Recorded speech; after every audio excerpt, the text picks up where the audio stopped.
Okay, so today I'm almost doing what I was doing in Hearthstone, like underplayed class round robin thing, like where I'm trying to play classes I haven't played, but it's not like I've played this for long enough for that to be relevant. But I'll take a break from playing green a little bit.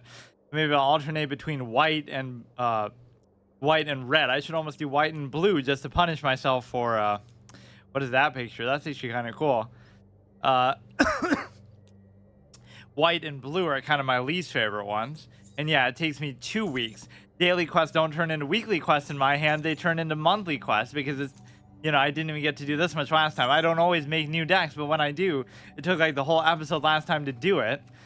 And this is going to be the average face of the person who plays in the no ban format, I guess, just trolling with some degenerate thing, I bet. Keep playing until the event ends. Create a historic deck using the most powerful cards for this event. It's all access, meaning you can even use cards outside of your collection, which is going to be pretty confusing to do, but so that just means you can use whatever you want, basically. Well, maybe for this part I won't do it then, but maybe I will.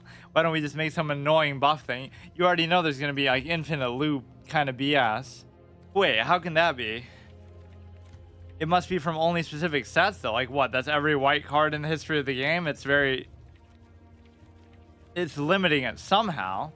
You can use outside your collection, but from what expansion is all this? I don't know. For now it's doing all white. I don't know what I would even want to make for it though. This would be a good time to metagame that deck for once, but I haven't done that at all with this game. The only thing that's hard to avoid is you obviously see people using stuff like that. Let's waste that on Carnage Tyrant. That was actually the one I was planning on getting. So that'll complete my hexproof thing, at least from a peripheral perspective. Like, whatever. We have at least one of each very cool thing. Yeah, we should get that just because we're playing as white. I do like these ones sort of in the constellations. Let's see, what other cosmetics could I waste my money on? But basically, all I do in between the drafts, which is the main thing I want to be doing, but now I'm getting hooked on the 10K draft, so I guess I'll stick to doing those for now. For like the first year, basically, of what it's been playing the game, I did basically only 2K and 5K type of drafts. I tended to avoid the 10K ones because it's kind of too high stakes. If you don't do too well, you're not going to get much of a refund back, but yeah, basically I'm just trying to farm for the 10K, which the best you can do with that is just, he kept saying this was going to leave, but I guess it never does. Or like when the Wilds of Eldraine thing comes out, I guess they'll do it. But basically, yeah, it takes forever to farm for the 10K. So we're already like almost halfway there. But I think when we did it, we had like 3K extra anyway. Like the fact that lets you keep the cards is nice, but I almost just care more about the experience of actually doing it. Like, I don't mind doing a draft for 4K and not being able to keep the cards. It's just whatever. Like, probably between my collection, I do have multiple mythic caliber things. It's just, let's make a deck with like only legendaries in it or something, or like only mythic cards for white for that no ban list thing. That might be the first time it's just let you use anything in the whole game, even if you don't have it in your collection. We'll make like a 250 card legendary mythic only deck. I keep equating mythics to legendaries because that, like, you would assume something that's a legendary must be the highest rarity, but that's not always true. Yeah, let's actually try that, and then I'll just play like whatever white deck I made last time. Let's just do it like that.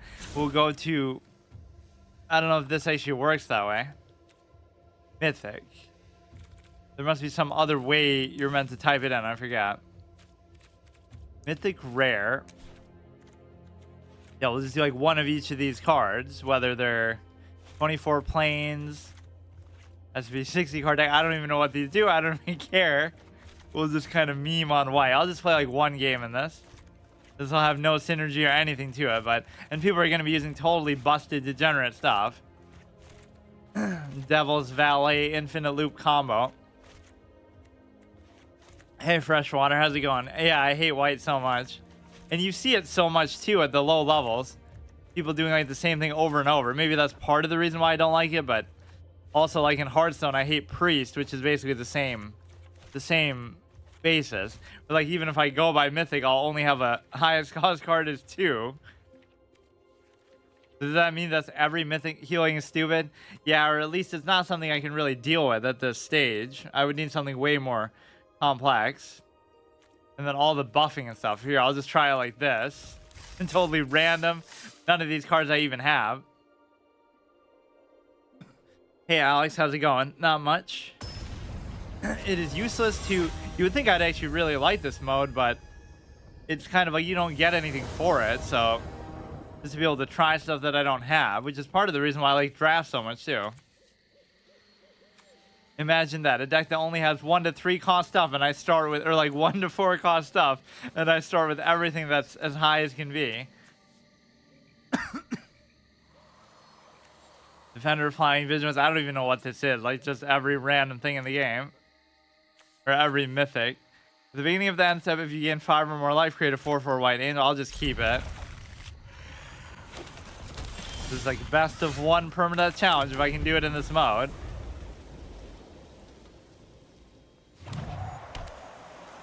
Like, how could this person's name be Lily if that's like the only Lily in the game, or it has like the stupid little Discord numbers afterwards, where like you technically have the name, but you know, it can overlap. Like there can be 1,000 people with the same name, but it won't say it there. I never understood what this whole pet mechanic is either. I've never really done it. Okay, just whatever. Lifelink. When it enters the battlefield or attacks, choose a card in your hand. Press we have lifelink. If you had to rank all the way colors from favorite favorite to least, what would it be?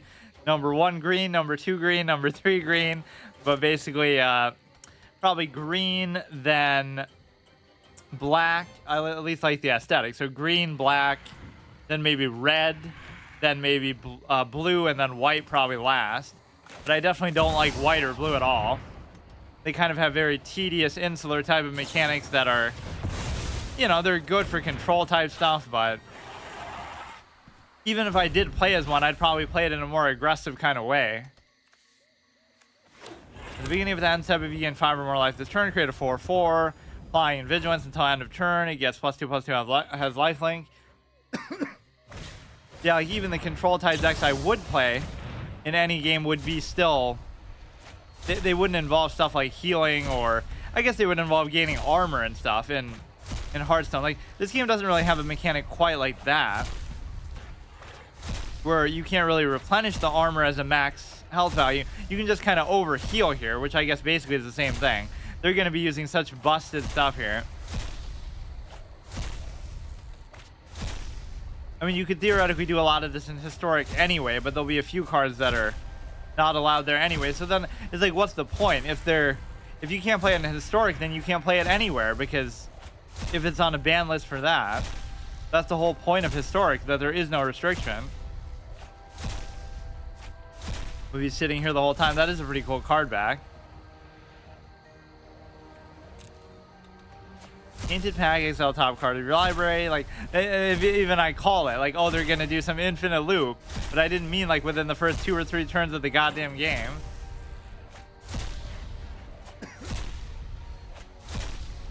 Yeah, that's almost the weird thing, is that I'm going to have, like, a better collection with white and with blue, or like an equal collection, because just whatever you get, you have to keep.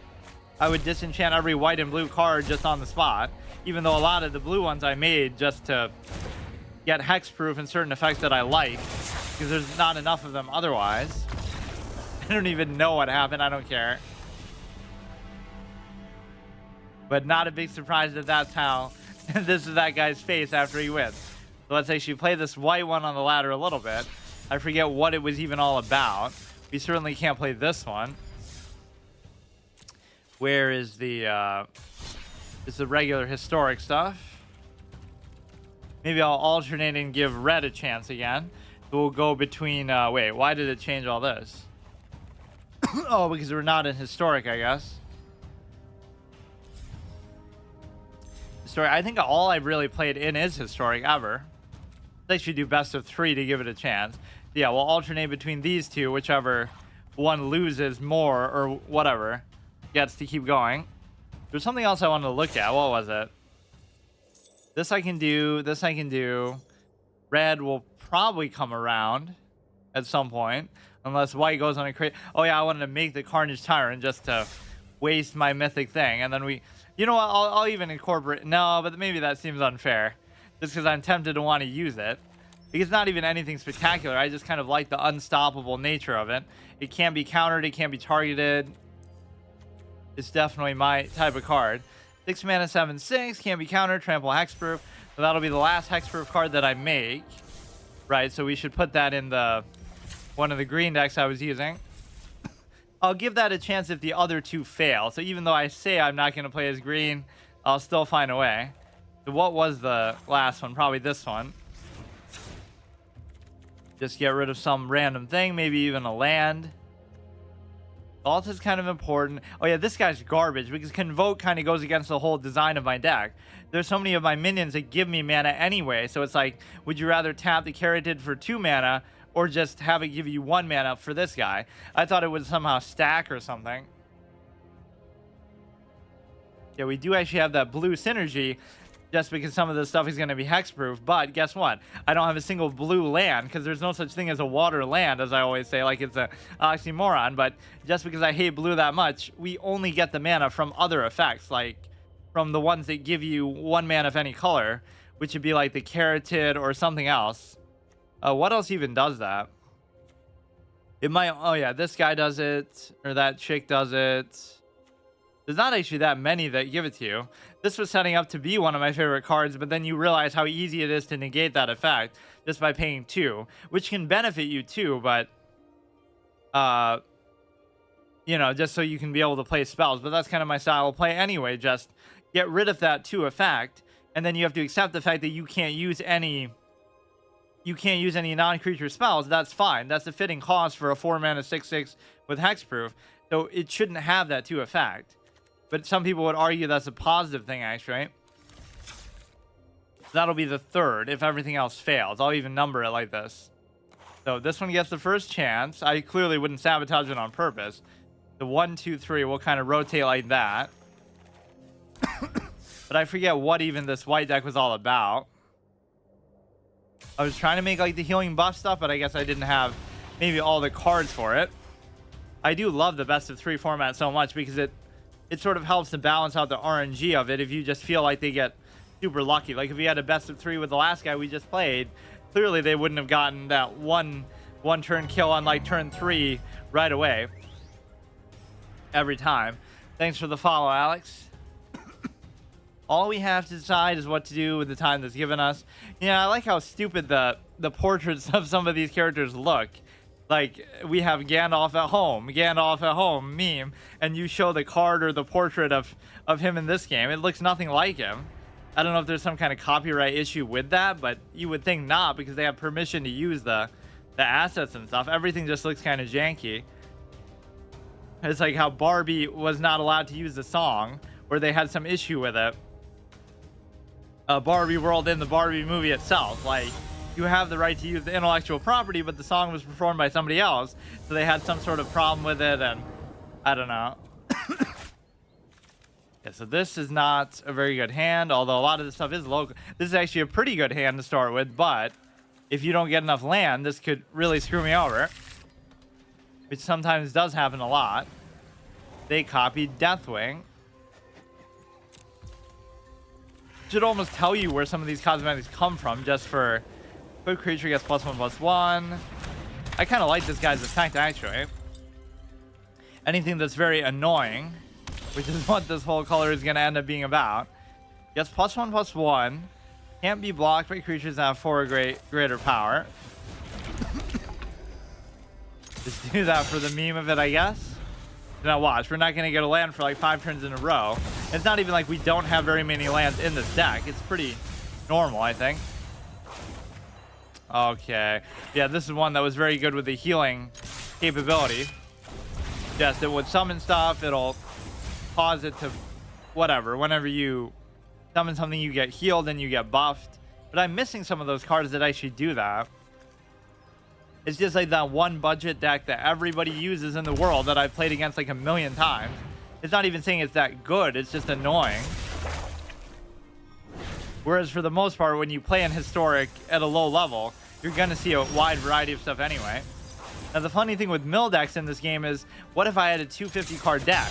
You would have no chance of winning then, right? So that's the trade-off that you make. They'll almost barely beat me by milling me 60 cards, but you would never be able to do it if I had some wild amount, 120, 150. But you can shut down mill stuff pretty easily. Like I could probably still win this game, but surrender your mind to Phyrexia's will. target player mills. Okay, maybe not.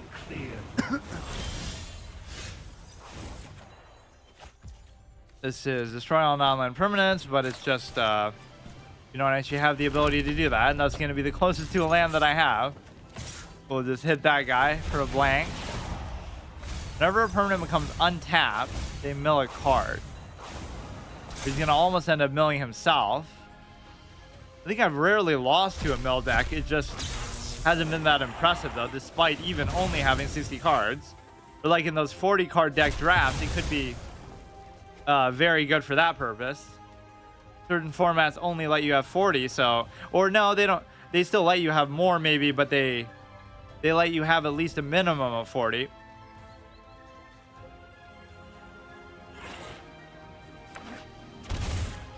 Yeah, I never really played too much into the Lord of the Rings stuff. Just, I did actually craft 3 of those Frodo cards, and I thought I might use it, but I didn't have enough ways to actually have the ring tempt me, so I didn't even bother with it.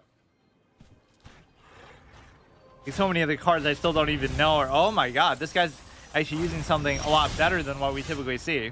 As much as I mock the whole, yeah, this is the kind of deck that might be good against white, but, and even here I find a way to fill stuff like that in. Because if it is going to be slow paced, it'll give them more chances to do that. So this might be a very nightmarish matchup. Or here's where the RNG balances out. Maybe he just got off to an amazing start and I got off to a bad start. So now next game we'll roll him over and it won't go this way. How is that even possible? 10 for only 2 mana. I've never seen that. Everybody always just uses that stupid crab. Yeah, I've rarely seen that actually happen. And of course, I would never be playing like that, so... There's that one hilarious game in Pokemon TCG, online TCG, where it's like, I'm so mad and I have no chance of winning because he has like something that's immune to all the stuff in my deck. Like somehow he has like, oh, you're immune to V or whatever, right? And all I have are V Pokemon, but yet I win because he ends up milling out just because I dragged the game out for so long. And I didn't even realize, like I was kind of ready to resign and I was just getting upset. That was such a good moment. You win just by sheer stubbornness and not giving up, even though you basically have mentally given up. Or like how we saw 9 lives here and I'm pissed about, oh wow, that's such a broken effect, but I don't read the whole thing. And it's like he ends up, did I end up winning that? I can't remember. I might have won. You have to hit him 9 times or whatever, but you can't do any damage to him. Which mathematically ends up being basically the same thing, because unless you're hitting him for 1 damage each time, chances are it would have added up to that much anyway. Like, you know, in 9 hits, you're probably going to do 2 damage, 3 damage, so it's going to equal 20 anyway, assuming they don't have heals and stuff. So that's what we need next is a magic MMO. I always say it, just somehow combine all the lore that isn't stolen from other universes, if there even is that much of it. And then I'm sure in the early days they weren't doing that as much. This feels kind of weird. Okay, this will be good. We got our little Hellraiser guy about to solve the Lament configuration and just whatever, taste their pleasures. Training, remove 2 +1/+1 counters among creatures you control. Destroy artifact or enchantment. They made like way more of those movies than I thought. They have like 7 or 8 of them just that were like straight to video. Flash, when Samwise enters the battlefield, choose up to 1 target permanent in your graveyard that was put there this turn. Exile a creature you own, then return it under your control. The ring tempts you. Or wait, this is going to incorporate, speaking of the Lord of the Rings stuff, this is going to incorporate it anyway. I haven't really messed around with these mechanics too much. Training, whenever this creature attacks with another creature with greater power, put a +1/+1 counter. Remove 2+1/+1s to destroy target artifact or enchantment. We have at least a decent amount of land here. Whenever another creature enters, so now all you would need is something like to correspond with this, that every time you heal, it gets buffed. I think I am kind of missing those sort of cards. Whenever a land enters the battlefield, okay, I don't care about that. What, are we like only going to see mill stuff now? Or this is the same thing, it just looks different, right? Each opponent mills 3 cards. Looks very different, in fact. Yeah, this doesn't really hurt you, but let's actually just do it to him. Why not? Great, choose a creature. Should be just the same thing. Yeah, that's a good way to just farm out the healing. Or if there was some benefit to keep changing it, that would have been a good time to do it. Whenever it attacks, draw a card, then discard a card. That's good. This one I don't know is going to be that relevant. Or it's going to be... Well, obviously we're playing the same guy. Actually, I just forgot. Yeah, actually, we'll get rid of that, maybe. Go to rush him down quicker. We probably should destroy that. Yeah, which one is more annoying now? We get the 2 nightmare decks against each other. Blue versus white. Everybody's dream matchup. Which probably does happen in competitive play a lot. Just assuming control is somehow better. But then again, what everybody ends up using is just hybrid stuff anyway. Which I don't really like doing that either. Okay, draw, discard. Exile target spirit creature with disturb or enchantment. We might want to keep that just for the sake of... Well, but we could do it with that too. He's not going to summon anything big that's really too threatening as well, I don't think. Mill 3, see, that's hardly scary. What if I was a clown and wanted 250 card in my deck? I don't know how Mill really deals with that. That would just be a bad matchup for them then. Use a card name, search the graveyard, hand, library for 4 cards. Yeah, I think we do have that guy in here. That's even why, Frodo, that's why we have the black. That wasn't really the point of... Oh, wow. That wasn't even really the point of the deck. It's just I threw it in there to make it maybe more interesting. And for some reason, I decided to... Okay. Oh, yeah, wow. He took away my win condition because that was totally going to come into play anyway. So exile, bring him back again. If it did the effect, then you can maybe bring that back with it, I guess. Yeah, we're just sort of spam healing, which isn't going to matter too much. Destroy up to 1 target artifact. I guess we'll just keep destroy evil for that one way or another. Yeah, that's fine. Sacrifice it. Yeah, this whole ring mechanic was kind of contrived. It's not like you're playing the ring card. You're just getting it just by playing anything that has to do with it, right? That's kind of too exhaustive or too broad of an effect. They're just trying to force it on you no matter what. Ring Bearer legendary. Whenever it deals combat into a player, loses 3 life. I'll take note of all your failures. Okay, we're still in much better shape this time than before. He has way too many cards in his hand. Flying Vigilance is okay. I guess I probably would have to do this actually. Yeah, why do we get cucked on land so bad? Because what does it do again? Can't be blocked by creatures with greater power, which there isn't going to be one. You should almost just do this, but you can't block both, so it should be fine. Have target creature is just not going to matter. Or, I don't know.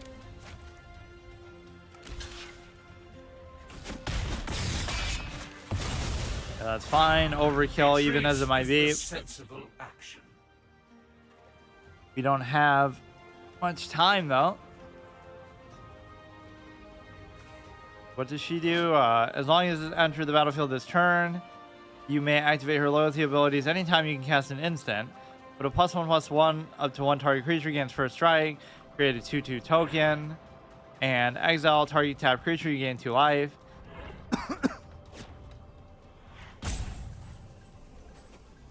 I think flying could kind of roll him over. Also a mechanic I'm not really a huge fan of.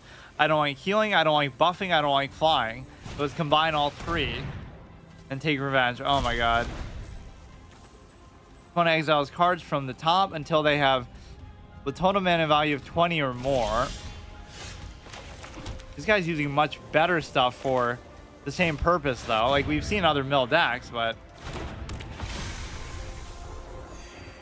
this one is actually pretty legit. Almost feels like we're still playing that other format where they could just use anything they want. No ban list mill deck. Discard. Or yeah, this is the kind of thing we're talking about with the buffs. But you know, that I should have just used on the... Kind of too late for that. That we should have just used on the... On this thing. Or no, you can't even do it though. Look how close we still get him with the suboptimal garbage, but that first game I had no chance whatsoever, obviously.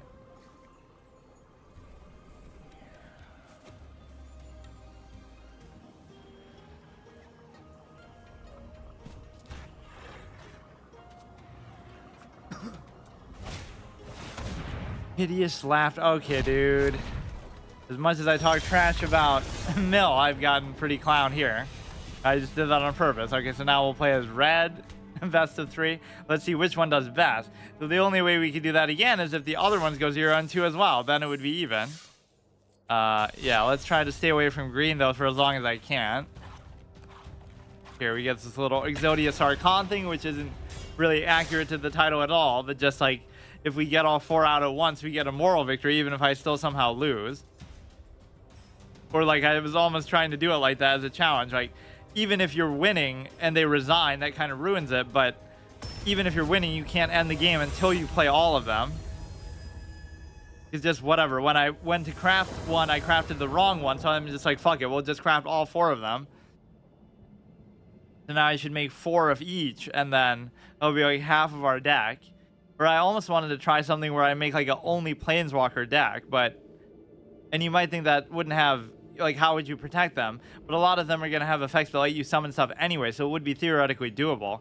But I don't think I've really seen anybody do that. Or maybe Davey showed me a deck like that once. He always has interesting ideas like that. The more interesting something is, the more suboptimal it probably is going to be, though, too. I mean, that you almost want to mulligan, but it just becomes so punishing, because if that's not good either, then you're screwed. I don't want to sabotage red, though, because we got to do the daily quest. Yeah, blue I pretty much played with never. That probably is a mistake to even do that, but I should have just kept the first one.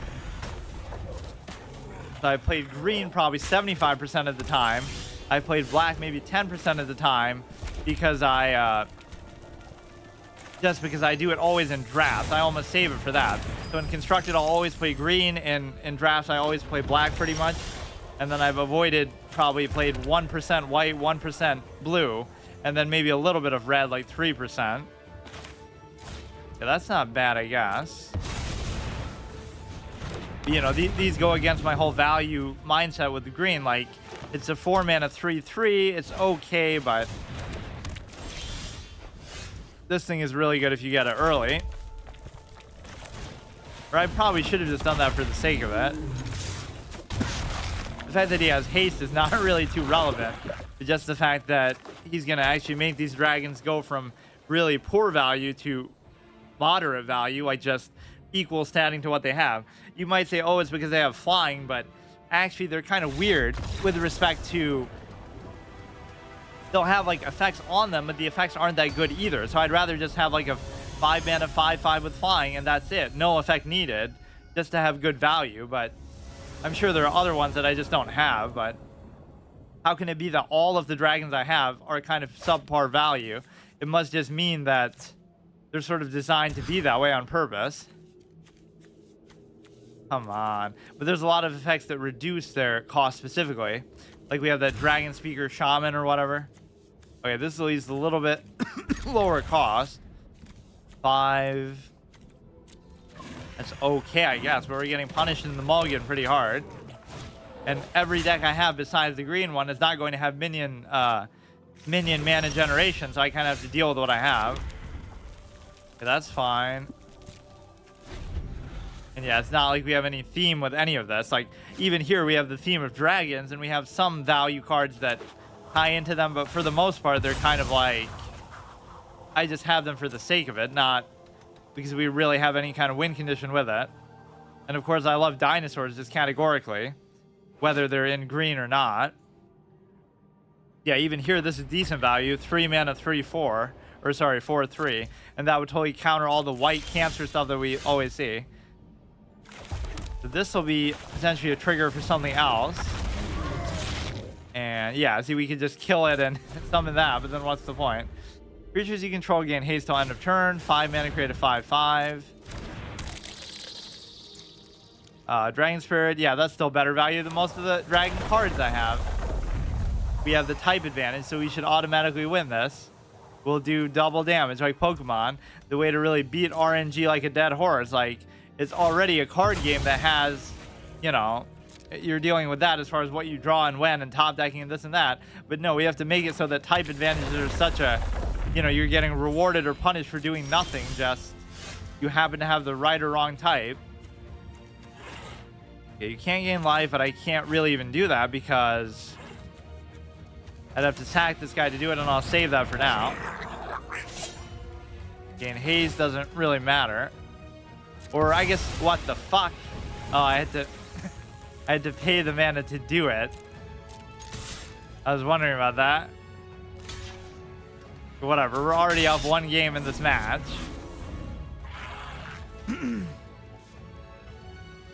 But yeah, this guy built to beat the last guy, just specifically anti-mill 200 plus card clown deck, which might be very good, but that's what ends up happening with decks like this. It might seem like that puts you at a disadvantage, but all your cards are going to have cycling and a way to get to the good stuff anyway.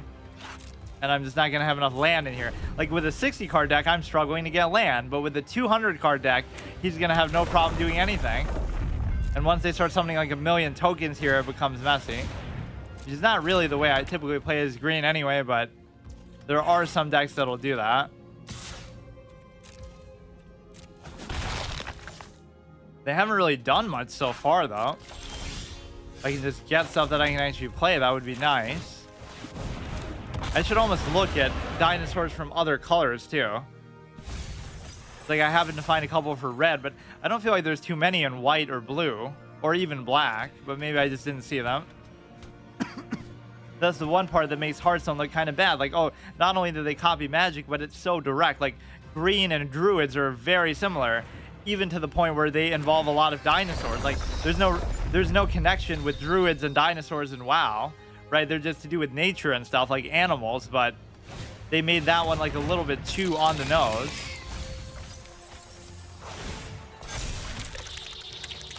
Okay, now they're gonna start to spawn 1,000,000 things. Whenever land enters the battlefield, you gain 1 life. Like, he's trying to combine, obviously, green and healing now. Yeah, look, 3 mana, 2/2, so good. Still have trample at least. I'm not a big fan of it, but you can upkeep, you may mill. Yeah, what a great way, self-mill, because you just have way too many goddamn cards in your deck. I don't think I've made too many decks that have over 60 even. Or that's always what Yu-Gi-Oh would teach you, is that people would always defer. Like, if you give somebody an option, you can have between 1 card and, or whatever, like 40 cards and 60 cards. People would always choose 40, always the less amount, just to try to cycle through and get to your best combos and stuff as quickly as possible. To the point where it would almost be considered overpowered if you have too few cards. So you might give people the option to have 200 or something, but they'll still choose the lowest possible amount. When it dies, you gain 3. I guess I can just do this.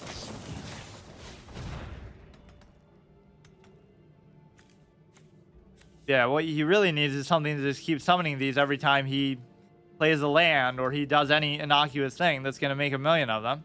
The fact that there's no board size limit is very interesting, to say the least, and it took a couple episodes at the beginning for me to actually see that interaction happen. So that was such a fun way to reveal it when somebody did like the world tree and summoned like 50 gods from their deck. That was the first time I had seen like, wow. I thought it was maybe something to do with the card itself, but you can just keep summoning stuff, and it'll keep shrinking down and making room for it, which is of course how the game works in real life too, I'm sure. The cards expand to any size, so if your table can't fit them, you can just kind of shrink them down magically.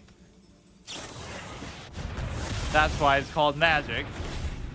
Okay, this guy's deck is trash, but I'm still gonna lose this game probably. This is taking me forever to do anything.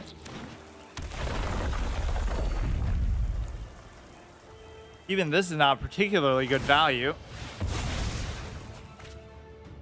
Can be good as a finisher, but this guy's gonna heal too much. Can certainly beat them the next game. I don't know what I can do here. I'm just not gonna get enough land to do anything. I'll have to put this down, use it as a treasure token, and then we would have like maybe 4.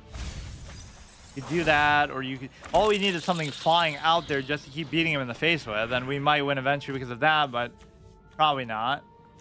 But you know what I noticed is sometimes people will have like a ton of stuff on the board, and you'll have like only 1 or 2 things. They'll have like 15 little 1/1, but they still won't attack. So you don't know whether they're BMing you or they're just too afraid to do anything. But you know, you can only block but so many, so it's kind of weird that they would be afraid of that. Like, sure, you'll get a favorable trade, but then you'll be taking way too much damage. Nobody seems to really play around AoEs. Like, they kind of just go all in because, I mean, at least from my experience, I typically don't have AoEs much, but deals 1 damage to a creature defending player controls. If it's a zombie, deals 2 instead. Just deal 1 to everything is what I need.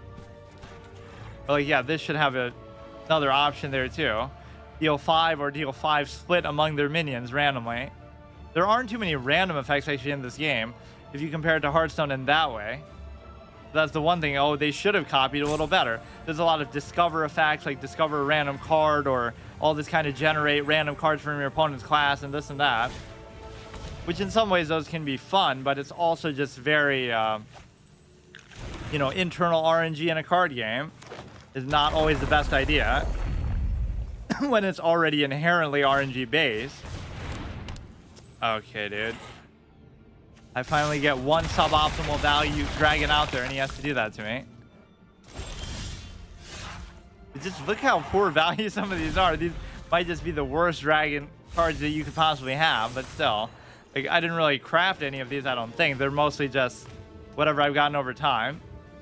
But there's just such a theme to them. 4 mana 2/2, 5 mana 4/3, 7 mana 5/5. Like, nothing that plays up to its value. You can't resist. Unity brings peace to all. That might look bad, but it's just because we gave him a million turns.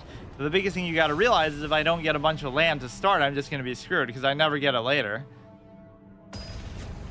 It's weird how often that happens to me because I guess I typically don't have card draw and stuff, but I usually have enough land in there that you would think it wouldn't be an issue. Let me actually try draw first. Oh, God. Now you have a little bit of land, but then you have too many high-cost things. Rumor holds that powerful artifacts and untold wealth are hidden away in the tower, and today you plan to find out for yourself. Okay, this is at least decent low-cost stuff, but then you're not going to have enough land to do it. You have 4 land and the Dragon Speaker guy, so I'll keep it there. But then I'm not going to have enough room to... as much as I would like to keep him. Yeah, we've forgotten about the whole Planeswalker element here, the Exodia, fake Exodia aspect. That's almost what I would want. Like, give me like 4 or 5 different Planeswalkers, and if I summon all of them together, you automatically win the game, right? If you have all 4 copies of the same one or something like that. It would be very hard to get to that point. And you would think that would give you an advantage anyway by having that many abilities like that to use, but now this is very integral to get out there because then it'll finally make dragons actually adequate value, not even good value. I'm just so spoiled, I guess, by the values of green, but that's part of why I like it so much. You're getting rewarded for just no extra thing. Like, they might not have any abilities or stuff on top of that, but This is certainly not an aggro deck either, but it can just kind of troll you with the flying thing. If they just don't have an answer for it, we have so much flying. If they don't have a removal for this guy, we could be in good shape. Enters the battlefield, create 2 treasure tokens, which almost makes up for the value of him costing so much in the first place. Okay, 2, so now what would that... Oh, that would just take the tokens that we just made. And what's his effect? It's +1/+0, but we would have to give up the thing to do it too. Can't even block, so yeah, we just gotta end this quickly. He's gonna have a bunch of clown healing and stuff too. Yeah, after I win this, let me actually look up in the collection a little bit. What are some of the other dinosaurs that we could do? I'm sure red has a couple. Green maybe has a couple that I mean, I just made one too, the Carnage Tyrant.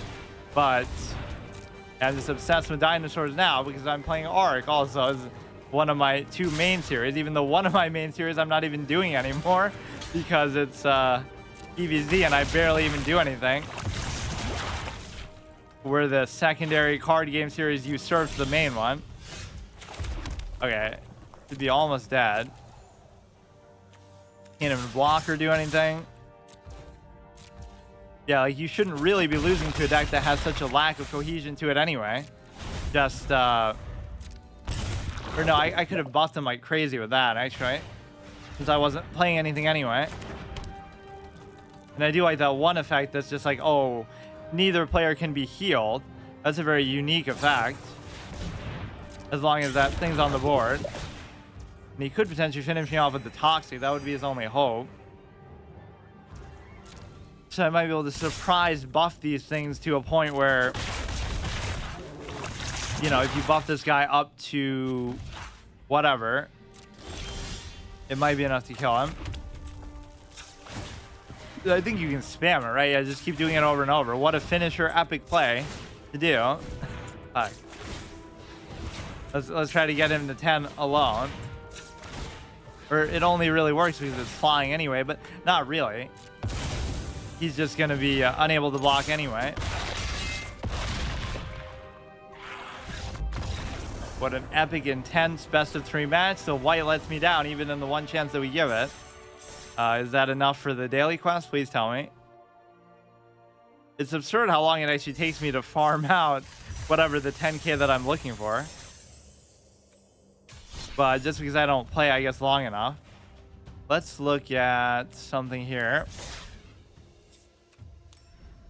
Yeah, we once again might not even get the chance to try the card we just made because whatever. I wasn't really planning on playing as green anyway, but that'll complete like my hex-proof obsession, which is like my favorite mechanic in not just this game, but really almost any game. It's such a simple thing, but it just forces you to whatever, keep honest and play on the board for value and stuff. 4 mana, 1/7. I guess white maybe has more than I give it credit for. I was even saying how white has like none. Black has very few. It has 3 cards that mention it, but only 1 that's actually here, or 2. Death Touch, 6 mana, 6/6. 3 mana, 7/6. Yeah, this is my kind of value. Beginning of upkeep, discard a card. That's even a small price to pay, because presumably they're not going to leave this around. Or this is like a great draft card. 2 mana, 2/3. I see like dinosaurs are in tune with that whole idea of green is like overkill. Dinosaurs are good value, period, and they might come at a negative effect or no effect. But then green is also good value for what the mana cost is. So if you combine the two, you get like a 5 mana 10/10 like Gigantosaurus. So red has a lot, green has a lot, and then the rest are hybrids. So I didn't see blue anywhere in there at all. There's not a single blue dinosaur in the whole game? Or no, I just missed it. There's like 3. So white and blue. Yeah, this is how you can tell they just suck right there. Even white has more than I thought, but they don't have enough of them. That's how you can rate my liking of the classes right there. Or the colors. Yeah, even once you make these, you can never even disenchant them or break them down. So you're kind of stuck with it. If I had built my collection a little more optimally, by now I'd have like some very good decks, obviously. I probably still could make some very good ones, but I haven't really had any interest in looking stuff up or doing that. The best I could do is just copy what I see somebody else using against me. So it's kind of impossible to avoid metagaming that way. This is a pretty good hand, all things considered. This will be very important, assuming they can't get rid of it. We have a lot of stuff that just makes everything a little bit better value. But it's like there's no real theme or win condition to this. And I haven't gotten out like a single Planeswalker. Forget about getting all of them out. Now I just lose because of that. Because all this stuff is going to be such horrific value. Dragon in your hand, perpetually. I mean, that's going to have the same idea behind it. You're just going to have infinite removal. Everybody grab a leg. Dragon cards cost perpetually 1 less. Conjure a card. In fact, this is pretty good. It'll give me something to play, but I won't be able to ever afford doing it. Or all I would need is 1 more land. Even if I get a couple out. Like, he's just not going to let me do anything, though. That's kind of the problem. Enters, create 2 treasure tokens. You just want one thing with flying out there that's going to kind of annoy him. Let's even just do that, too, since I'm so starved on mana. Or what a stupid what a stupid decision. Give up 2 treasure tokens to make 1. Great play. Next level. He could never have predicted or comprehended that.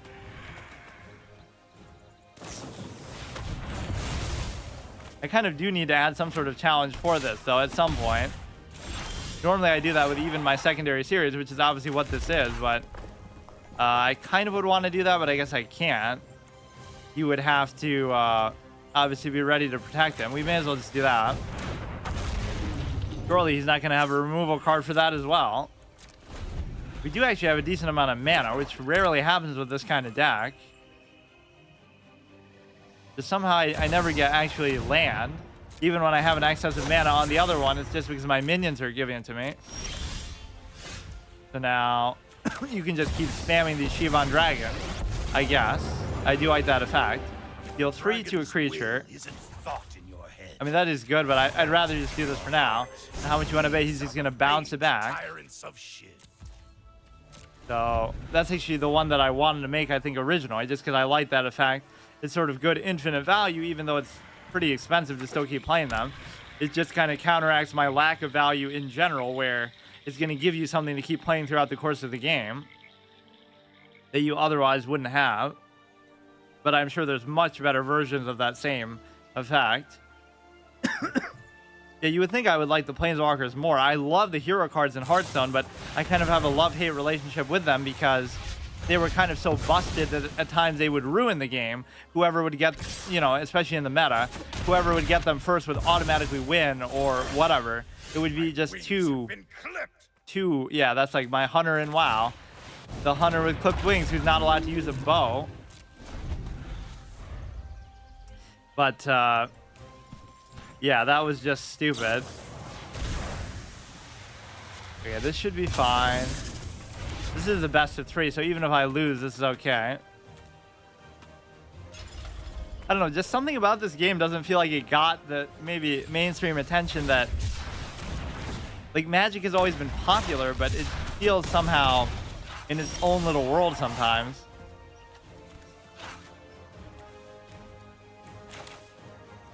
Okay, we'll go there. It maybe has that elitist vibe, so we can compare it to chess in that way. Like, the people who like it really like it, but there's I don't know. Okay, we can't do that again. This will deal 3. Let's just get rid of the flying thing, I guess. Or that's fine too. I have a decent amount of mana now, but now we're going to be in top deck mode. As to whether I can... Don't really have to worry about that, or maybe I should have done it. They have too much health, so whatever I'm doing is not going to be too good. In fact, even my green deck turned into aggro style, basically, because your best chance of winning is going to be before they get into all this crazy stuff towards the end of whatever sort of win conditions or crazy value stuff. But they just had way too much removal. They won't have an AoE, but they'll have like 3 different removal cards that they'll play individually to get rid of each of my 2/2s. Like, It's surprising how little of that you see, considering this is a game where you can't even attack minions. That's the most peculiar thing that would surprise people from other card games. I can't think of another one that really works like that, where you can't attack minions at all. You can only defend with them. And oh, I should have done that. And so what ends up happening is basically, you know, you need removal to get rid of anything ever, whether it be AoE or hard removal or whatever. So sometimes the simplest effects can just ruin you because something will just stick around forever. Okay, dude, this guy is really annoying.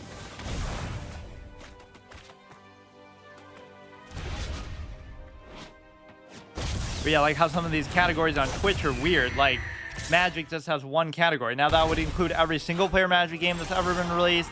That would include, you know, like the in real life tournaments, other versions of the game, digital, you know, digital card games like this and other ones. So Arena doesn't have its own category. Just collectively, they all just have one. They do the same thing like with WoW. Yes. Oh, it doesn't even let you do that.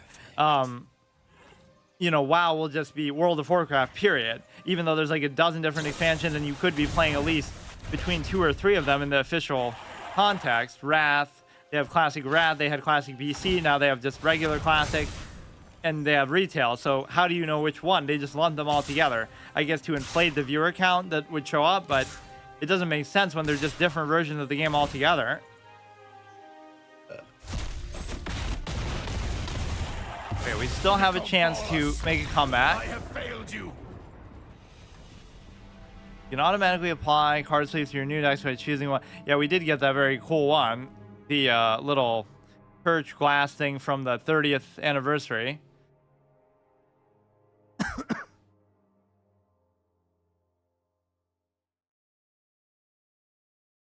Yeah, this whole daily quest thing is so insidious though sometimes for people who are like me or like you only play once a week or whatever.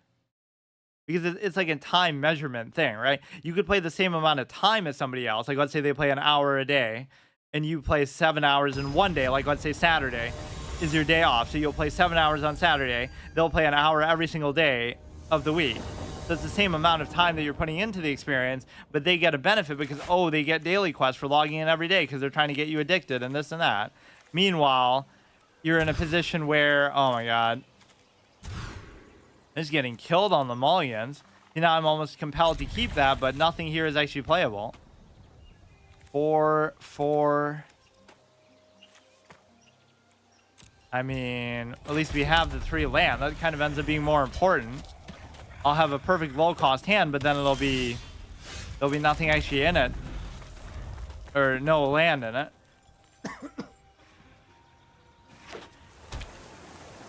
Yeah, that has to be the most common deck that we've seen just in general at low ranks, whatever.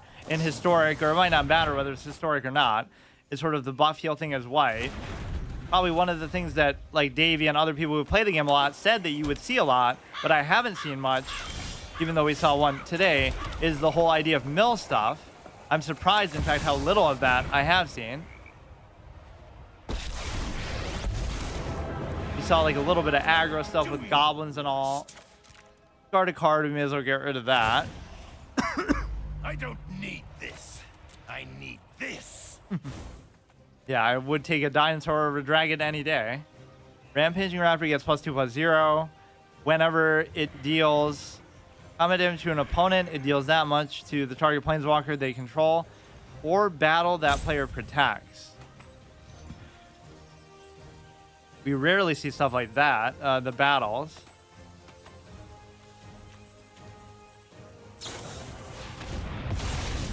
Additional number, you may exile black cards. Okay, just destroy it. So we do have enough mana to at least play a couple of these. Because all we have to do is get off to a good quick start, but they're just going to be doing too much for us. Yeah, this is going to be +2/+0 to end of turn, trample haste. We may as well just do that. And then this will be, you know, sacrifice a creature. Come on, man. It's not like one little dinky thing on the board is going to win me the game, but they're acting like it will. They just won't let me get anything out there. Watch. Immediate counter. That's all their deck is. At least we can match it with this. Spells you cast with 5 or greater cost 1 less to cast and can't be countered. But yeah, we need like a Loatheb effect in here in honor of the Dark Matter Dragon Fruit being such an awesome card for me. Just like something that when you play it, everything your opponent plays costs X more, right? Like all your spells cost. But the fact that everything is considered a spell, like a creature spell. You don't make the grade. It's just a case where, you know, even if you have, it would have to be specifically, you know, removal spells and things like that. We have 7 mana.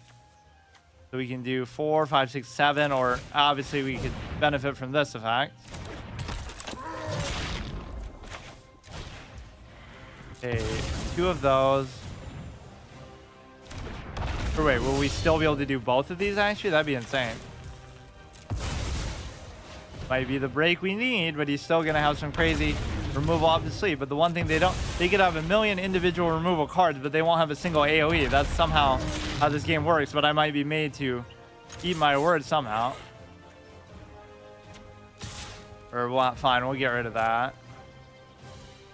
Problem is, none of this stuff actually has flying.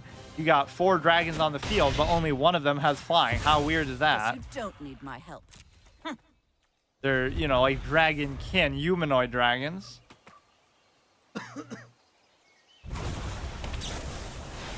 Whenever you cast a spell, okay. 4 or 5, I can easily tank that. I don't have to worry about it. Problem is I can't get much damage through. I don't know what else I'm going to get. I have 4 mana. Go like this. We'll try to cheese him with the flying stuff. Or the fact that he's going face with that is actually surprising a little bit, but it's not like he has anything to fear from this Dinky 2/2. So the end of the turn becomes a 7/7. Still a land. Okay, I am going to have to block something here. Let's block with something other than the flying. If I can. He's got the 4/5, which I don't care too much about. This, I almost want to trade into it, but I guess I won't.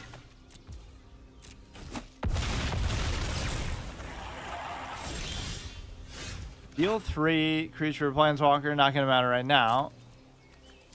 I'm basically setting up to die, but I could block with that. He's got way too much health.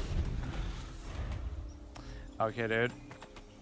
It would be a lot better troll if they actually did voice acting for these, which is always peculiar that they have so much voice acting for the planeswalkers themselves.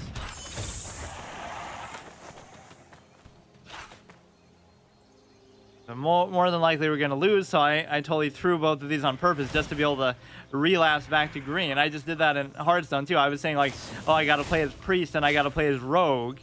So if we can equate them here, priest would be like white, rogue would maybe be like blue, but not entirely, but whatever. But then as soon as I start doing that, I end up wanting to go back and playing warlock anyway. Warlock or warrior or something. Because Sargeras came out or whatever, these new cards. Now we're gonna check out our sexy Carnage Tyrant if we even get to use them.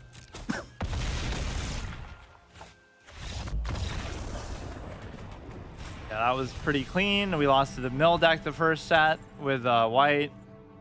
We did at least win a set with red, so if we were to judge it by that, we can see like which one deserves the crown of the best deck of the day. This one like won 1 match and lost 1. That one went 0 and 1. So we'll try this.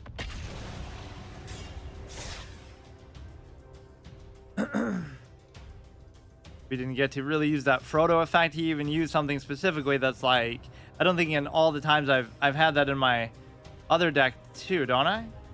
But I think I just have it there as kind of a joke. You wouldn't really expect to get it off. I don't have enough ways to have the ring really tempt me.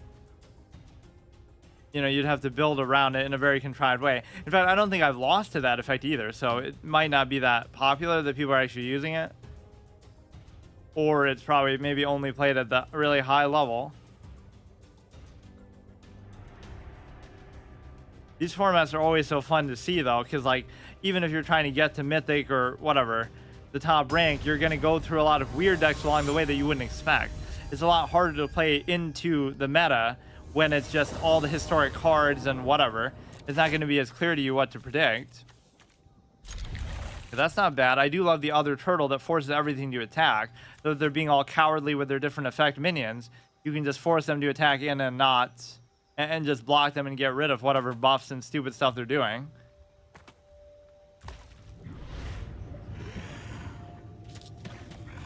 Very dramatic effect there. I don't know if I've really seen that.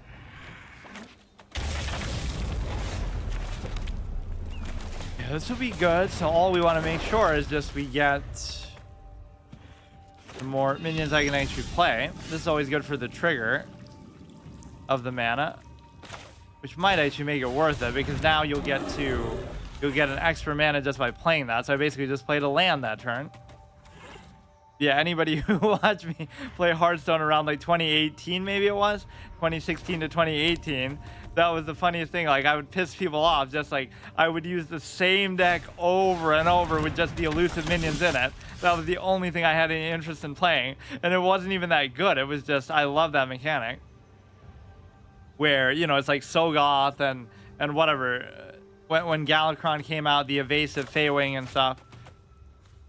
3/3, whenever it attacks, untap another creature you control. I don't know whether it's worth using Rebuke on that or not. That has base power 4/4, gains indestructible. You can always do it later, I guess. Now we'll get even more mana from that. I wouldn't mind that trade in either. He could have gotten rid of my trigger for all the mana that I'm getting.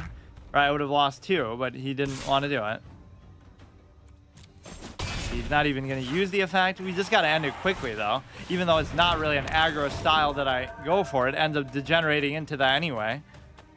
Right, I try to play more mid-range for value. Like the play that always defines me is like, it's like turn 8 or 10 or whatever, and you filled out the board with a bunch of strong minions, and then they can't deal with them, so they just lose like that. They can't use removal. They can't do anything. Hey, Ambro, how's it going? Thanks for the follow. And yeah, can you believe I made this over the Carnage Tyrant the first time? The last time I had a Mythic wild card, but it is obviously better. And it even sort of synergizes with, you know, if you do it to him, does that mean the buff gets overridden? I almost feel like it does. Because when he keeps switching, it's not going to be the same the whole time. Now you could block with both to, okay, maybe not. Yeah, this kind of helps with the idea of not only is it hexproof, but you're rubbing in their face the fact that you can buff them, but they can't do anything to them. 2 defender plans. Yeah, what's the farthest I've gotten to? I've got like to platinum. Not that I really try to go anywhere with it anyway. Or that's gonna have indestructible now, isn't it? I guess we could just waste the little plants. And that was even in the best of 3 format too, for what it's worth. Maybe it makes it easier to do. That's going to be garbage. So all I have to do is rebuke that. So maybe I could do... Get rid of this clown. And I guess that. If your least favorite color isn't green, what is it? It's white, probably. Either white or blue. +1/+1. Let's do maybe this. Why? It's just not like really my style of play. Like, it's, you know, more of the control type stuff. Like how I hate priest. I was so hoping it wouldn't be white. You know, it's healing, slow pace stuff, control. Blue is kind of like that too, with just kind of annoying, a lot of removal. White sucks. It's not even objectively that I think it's badly designed or anything like that. It's just, speaking of nobody ever having AoE, now that cucks my mana so hard that I'm probably going to lose because of it. It's just not my kind of cup of tea. Green just kind of lined up with me in this game in a way that kind of shocked me. Like, it's so on the nose with what I like. Even more so than anything else, like, you know, what you would think what druids would be or whatever else. It's just exactly my style of play. Okay, now I'm just screwed. White has good, yeah, white has removal too. Yeah, it's all ways to sort of subvert playing on the board like a real man, where you're trying to, you know, play out of the hand rather than on the field. Okay, it's already over. See, they clear the board once and I'm just dead. Or quite frankly, sadly, my favorite deck is mono white control.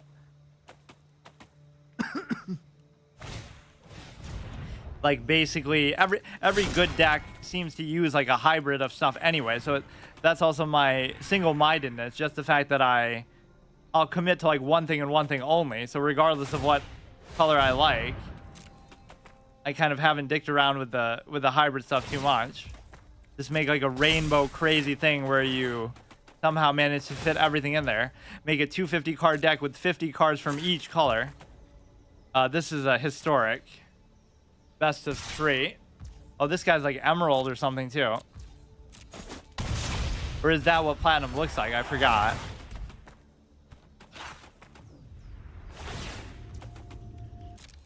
It's been so long since I got there. That was like in March, wasn't it?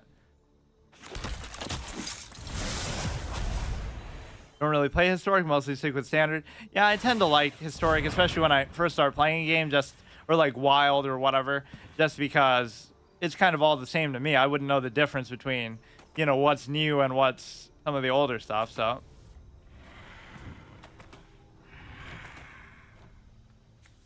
Okay, come on, hurry up, dude. You're obviously going to win this one. I'll win the next 2. But yeah, he just ruined me with that one AoE, which I wouldn't dare to have played around. I'm completely done because I rely on the minions so much for land. This is Vigilance Trample. Without flying dies, it returns. Okay, dude. What the fuck? It becomes an angel with flying.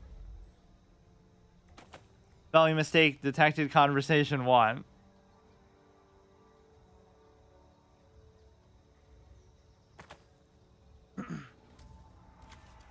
Yes, good game.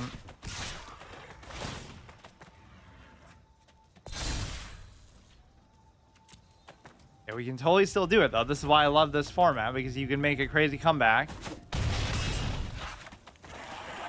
Or no, it wasn't don't. I think it was standard. Or like they have so many different versions of that too. Like you can play alchemy or you can play standard. So when people complain about something in standard, oh, this is imbalanced, then they'll update it in in alchemy, and then people will still complain. So then they need another mode for that too. Like there's always just this illusion of balance that people are gonna have.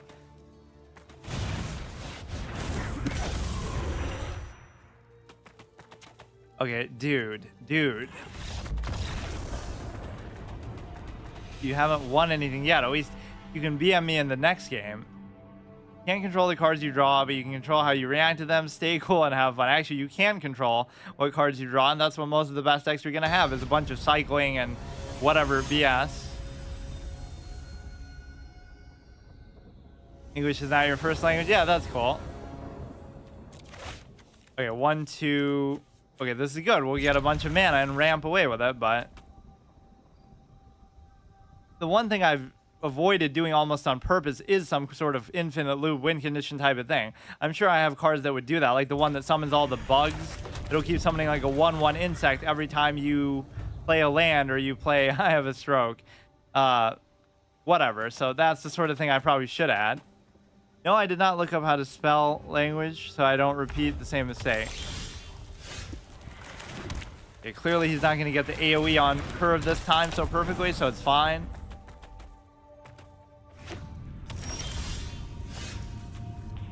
Got to do the Carotid, but maybe we could do it after that, and we could do it into Gigantosaurus. One of my favorite cards, probably in the history of card games. Just when I first saw it, I was stunned by it because there's the whole meme with the 7 mana, 4 mana, 7/7 in Hearthstone that everybody loses their mind about.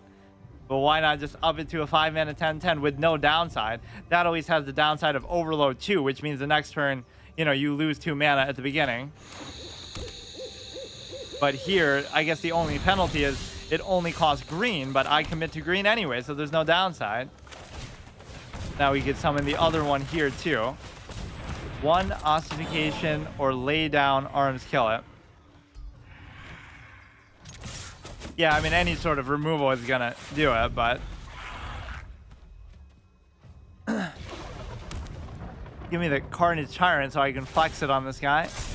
This is still the hexproof deck, but you almost forget because half of these cards don't have it. Or now I have this, I'll actually save it. I have this to kind of counter it. So even, I hear you like hexproof, so even when I play a minion that's not hexproof, I have a card that'll make it hexproof for the turn, just to save it. I feel like straight removal, not damage, is the best removal. Yeah, that's true.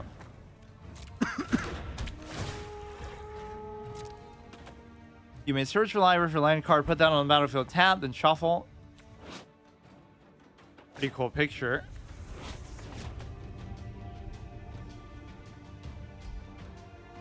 We totally got this. He's down to 10 health, so the only thing he could hope for is a board clear. You have 3 land here. It's not like I don't have land in this deck too. I still have about 20, but I rely so much on these other minions to do it. And again, for all the blue stuff, for whatever hexproof blue stuff we have, I'm relying entirely on the Caratid mainly. It's usually not too punishing though, because like it'll require blue, but it'll only require like 1 blue and the rest can just be anything. I need ideas for random nays to put in chat. Okay, so should I overcommit and do this? I mean, it kind of would be my style. Or I should almost just do rebuke. Let's actually save it. Let's rebuke the guy and just hit him in the face, and we should almost win right then. In fact, unless he has some crazy counter. Look how easy that one looked. So now we get the final showdown.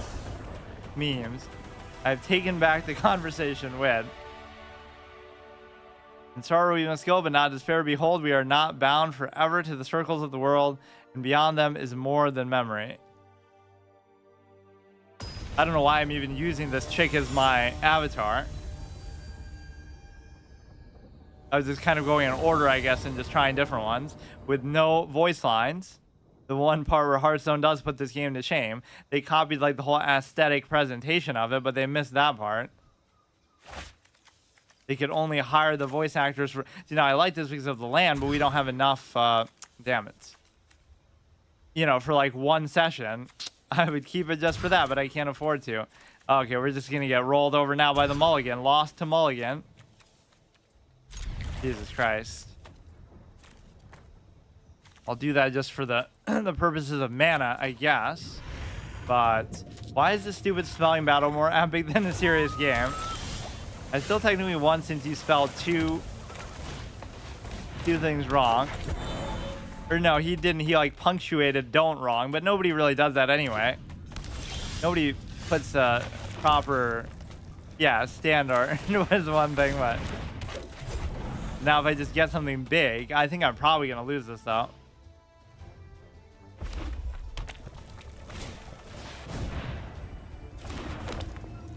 Sometimes it's better just not to mulligan, but then it's always hindsight 2020. You never know what it would have been. Yeah, this is an awesome card too, just for the one time they think they can get something through. Screwed myself by pointing out, yeah, that was like a Freudian slip where he says he misspelled something and then he offers up something that he wasn't even thinking about. 1/1 Goblin. Kind of random. Okay, we can at least play this, but this isn't going too great. Because now here's where the blue condition will kind of fuck us.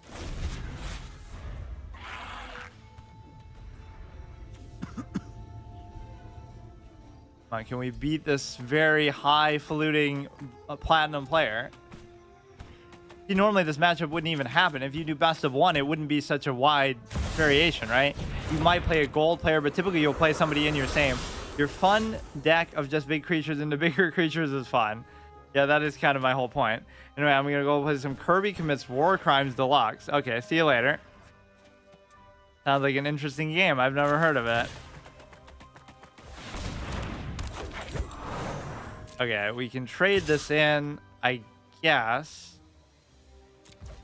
If he wants to, with the 4/4. For now, we're going to get a lot of card draw from this that'll make up for the mulligan. Sadly, it probably isn't the best versus removal decks. Yeah, We still have a chance here, but we kind of have to end it quickly. Give me like some kind of crazy... I mean, I do have adequate mana. It's just the color is wrong here. Okay, I'm not too impressed with that card, really, so... Mario and Luigi get drafted into the Vietnam War on my Switch since that game is better. Okay, this we can easily block like that. Return to the battlefield under its owner control. Okay. Damn it. Now I don't need land, though. Or if I had just gotten a rebuke, I could get rid of this. There's so many things I could potentially do. But he doesn't seem to care about the... Come on, actually epic game. Final showdown. But he's going to have way too much shit in his hand. This is good to just force him to trade in. And then it's obviously up to me. That reminds me of the map have video of game theory. Who will survive censored virus? I don't know what that is. Okay, just give me a carotid so then I could play this. In conclusion, your grandmother who has hypertension and diabetes would outlive Luigi, who clearly has a disadvantage with the high jump. We're good with this. Just hurry up. Give me some removal or something. Rebuke would be fine. Oh, come on. This is when I try to ingratiate blue and it just doesn't work. It's from the video. In fact, even if I got anything, it would help me this way, but he's almost dead. Is there something I could maybe do with this? It'll turn into a 3-3 with trample. If I did that here, he blocks the 5-3, then I do 3, 6, 7, 8. I might actually have just won. Oh, God. He'll block the 5-3 100%. So can I do this still in the middle of... Seems kind of silly, but it should still work. Yeah, it's green-blue just because it's mainly hexproof, so I tried to combine it with other... Okay, dude, what is he doing, man? Wait, but at least that didn't mean that he traded in that. But I'm probably just going to die there. It was a worthy play. 0 damage. Also, when you're done with PvZ Plus and Paper Mario, I got an idea for a hard mode game. What is it? Yeah, that might be a while, but... Oh, come on, this guy. We don't actually get to see the Tyrant either. But now I can just do best of 1 for it, but we'll give white a chance, I guess.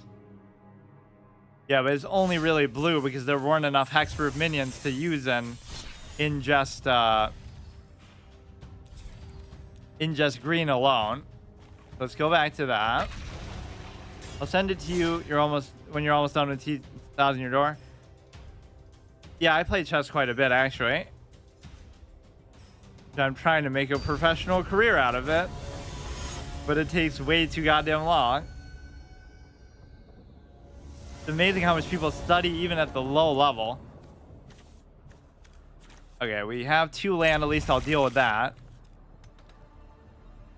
Yeah, become a 2,000 FIDE player and you'll get millions of followers. What a draw. Who would have thought? Only around 1,800, so I'm not really the best. That's still pretty good. Better than me.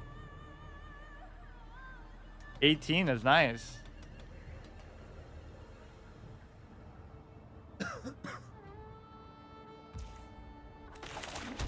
Here we go here. I think that was my big mistake, quitting for like a long time. Like I should have played at least a little bit here and there, and that would have at least kept me up with it, but I just go like from one extreme to the other. I won't play it at all, and then I'll play it like every day or something. Flash. I guess I don't need to worry about that yet.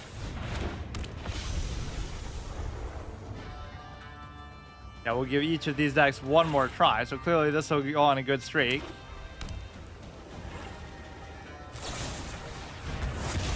Destroy target creature, planeswalker, fine. Destroy target artifact, don't really care right now.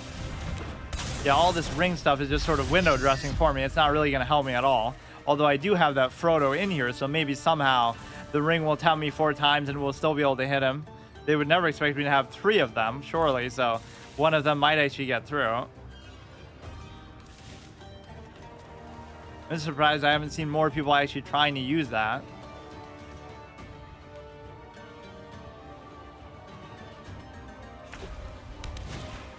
Yeah, once again, the same heal buff shenanigans with white, but I can't complain because I guess I'm using white now too. Standard creature can't attack, destroy an artifact, or tap creature. I guess we'll just do that because I don't have anything I really want to play. Honestly, that'd be a worthy trade just because of how annoying that thing can be. I'm surprised he didn't do it. Yeah, these matches will be a lot more even. We won't have to face some platinum try-hard player. As if that's a good excuse anyway. Here, I'll actually just use this as a land. Just because I'm kind of running dry and I still have to wait. Or we may as well just do that. Hey, life gain decks? Yeah, well. That's the nature of white. Which is arguably not much of a win condition, but then it turns into where they just buff like crazy too.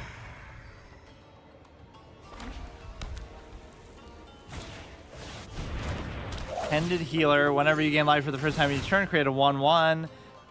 Another target cleric gains lifelink till end of turn. Whenever you heal, you buff. Whenever you heal, you summon stuff. Like there'll be all kinds of.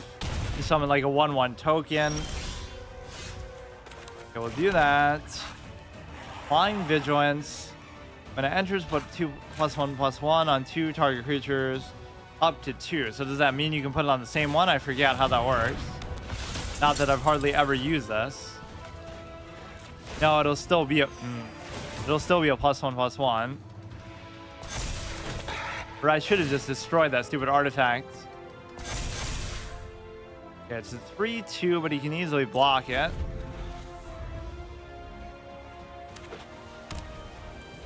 I've become the very thing I swore to destroy, but now I'm still going to get destroyed by the very same color.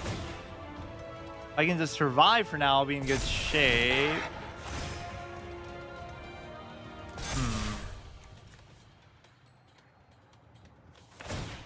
Enchant creature. Okay, we probably have to use both of these to survive going forward. He should just attack with everything. See, now he'll get all cowardly and only attack with those two. So Sam is going to have to die for a good cause here.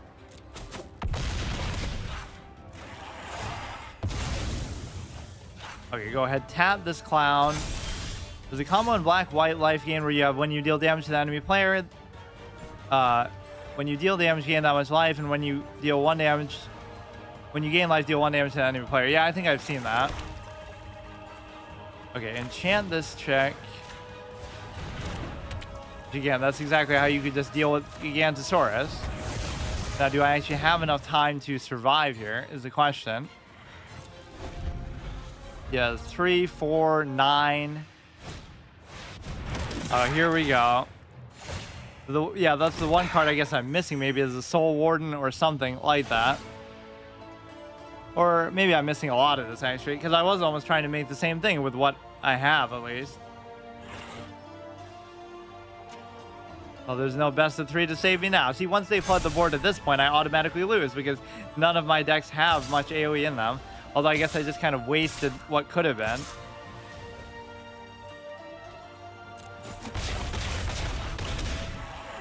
Oh, I'm still not even dead. Yeah, like what do I really expect is going to happen here? Let's do fire, and you were going to need to play one more game versus him.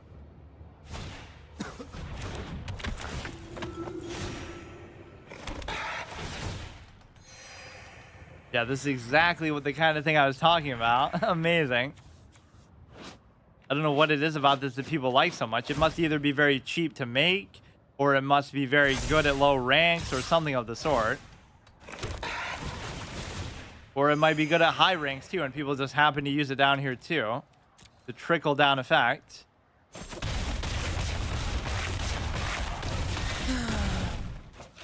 Maybe that would be one advantage of playing in standard, that you wouldn't see this as much necessarily. But then that's the whole beauty actually of something like historic though, is you end up playing in sort of you get more deck variety because people are going to be using kind of weirder stuff, at least until you get to a much higher rating. like when you get towards Mythic or something. So the point is that, you know, in Standard, you're going to start to see the same thing over and over and over, and it gets so boring.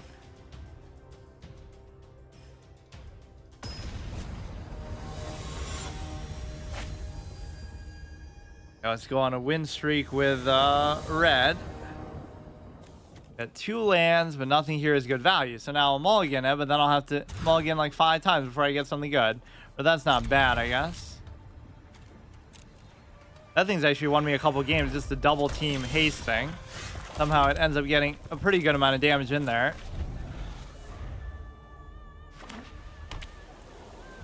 But yeah, these must be bots or even more casual players than me because they don't even have a special card back. I don't know what that anniversary card back even was. It wasn't this one. It looked just like this, but it had like some weird aura around it. It almost seemed like a jib, just that there's nothing special about it. I've actually, as a free-to-play player, bought like, oh no, I better not do that. Bought a couple cosmetics with gold and stuff at the beginning, which is kind of a mistake, or over time, just because I was getting bored of the same ones. Like I bought the dragon when I started to play as fire. It was very bad decision making. Okay, please give me a land, or at least I can make a treasure token. Like that's always how I end up using this one, because again, the value on some of these is so bad. Just, you know, that's all it's good for. 4 mana 3/1 is a joke. What a surprise. White again, but I guess I shouldn't stereotype what it's gonna be. Okay, dude. I'd rather just do 3, even if it's not to any target. Just to minions is gonna be the most common thing you want to do. 2/2 at the beginning of your end step. If you control a creature with base power greater than its base power, create a 1/1. I could use this there. I kind of don't want to though. You can make Sarkhan, but it's not going to actually do anything. Just because it's kind of ironic how some of the lower cost ones have some of the higher end, like the 5 whatever, the expensive ones don't have a 7 cost trigger. Right, some sort of end game or bigger payoff. So this is a 2/2. I don't know what to do. I could kill one of those. I have exactly 3 though. All this stuff is just horrible value. When it enters, create a treasure token. I guess that's fine. Yeah, give up a treasure token just to make another one. When you sacrifice 1 or more treasures, if you do, that many creatures gain double strike till end of turn. Doesn't really matter. Yeah, these are laughably bad value, I will admit. I'm not even expecting them to be above their value, like a 3 mana 5/5. Just be a 3 mana 3/3. The whole baseline by which these games are designed, like, you know, 1 mana equals 1/1 is usually the standard. Now it'll gain double strike, but it won't matter anyway. I'm just getting owned on land so hard that it almost makes it seem like I just don't have enough land in these decks, but I swear I have at least 15 to 20, which is probably okay. Or the way it's suggested is almost like in a 60 card deck, you're supposed to have 24 land, which seems like a little bit too much. Like when you go to make a deck by default, I think it does that. That's all, like almost half of your deck is just land. Okay, we're still in a decent spot. His hand is running a little dry. When it enters, if it was kicked, you'll X to any target where X is the number of attacking creatures. Yeah, that's kind of part of why I don't like some of the colors. Just with their assumed style of play, it's like there's this sense of like infinite value that just kind of drags on. And you could say that's more of a deck quality thing, like where, you know, any deck can feel like that when it's at a certain point, like if it's just too good, but sometimes it correlates with certain classes more. They can just drag the game out forever and just annoy you. Okay, so now I would have to clear the board, which I'm of course incapable of doing. And I'm just cucked on. Wow, dude. Cucked on land completely. Yeah, I totally only have 2 land in this whole deck. Can't you tell?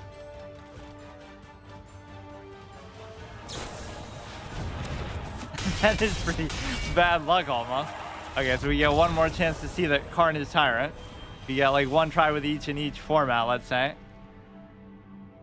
not like I'm even trying to ladder or do anything. I was just doing my daily quest, and like I don't really have a particular goal with the series right now, at least. 1 month I'll just on a whim say, oh, I have to get to Mythic this month, or I have to do my account. But that's once I feel a little bit more like my collection is maybe better or whatever. In a way, I've sort of sabotaged it by just crafting all these interesting things. Every once in a while, I'll have this impulse like, oh, I feel like making a bunch of hexproof cards today, so I'll just waste all my wild cards on those, even if I know they're not good or whatever. Okay, that's not bad. This one always just gives you a little bit of security that even if you don't have the land, you'll always have the minions to give you the mana instead.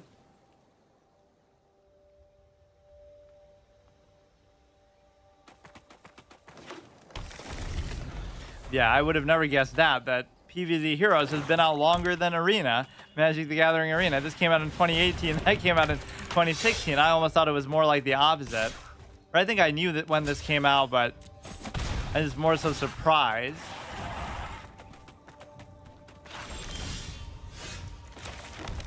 This you can kind of debuff itself and then it's fine, but you won't really be able to attack into anything. I mean, he's gonna have that touch on everything anyway, so what's the point in holding it back? That touch and Toxic. Whenever a creature you control that touch attacks, lose the 1 life, you gain 1 life. Whenever a creature... Okay, so now that almost forces me to start to trade in here. But actually, I still won't just yet. Oh, shit, I'm not even paying attention. Kind of tough. Let's put some fodder down just to try to let it trade in, I guess. This is so important for the mana value of it that... This is an interesting theme he has here. Whenever a creature with Death Touch attacks, you lose 1 life, gain 1 life. 2 poison counters, so he might not have any poison stuff actually in there, but he just relies on this alone.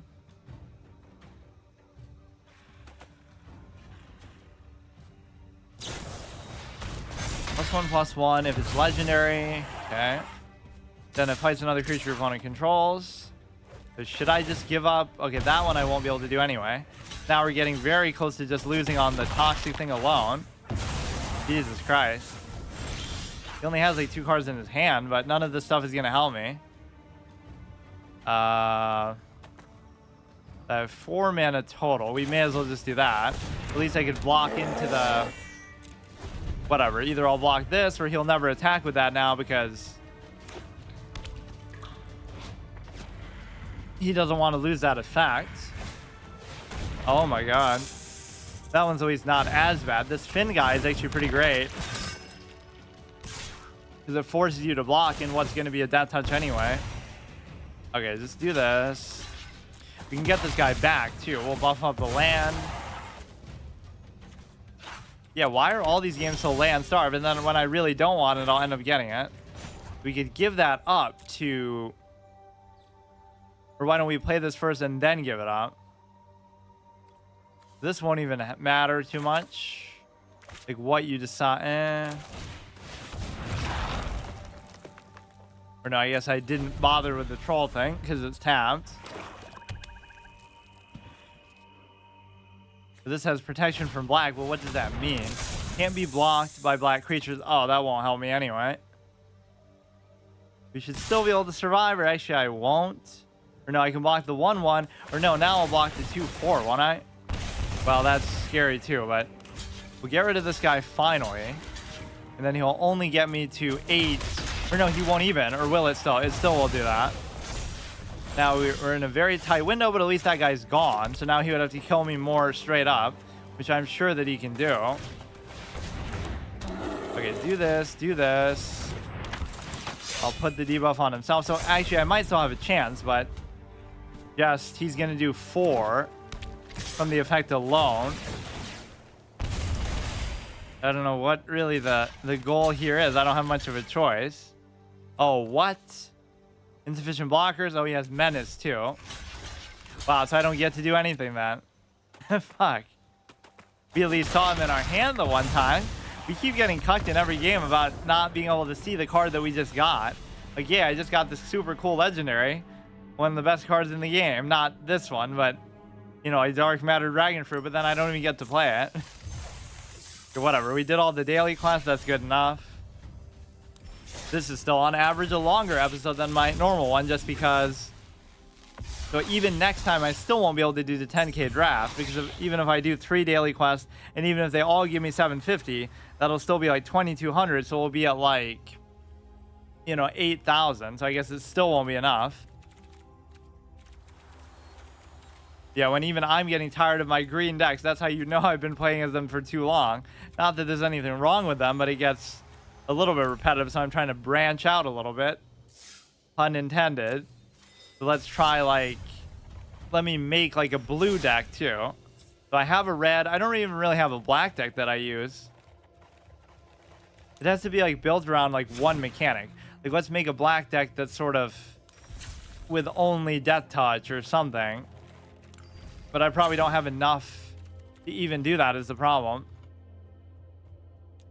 Right, that's what I end up using stuff to craft with. Like, if I put every single one of these in there, you'd barely have enough. And some of them just mention it.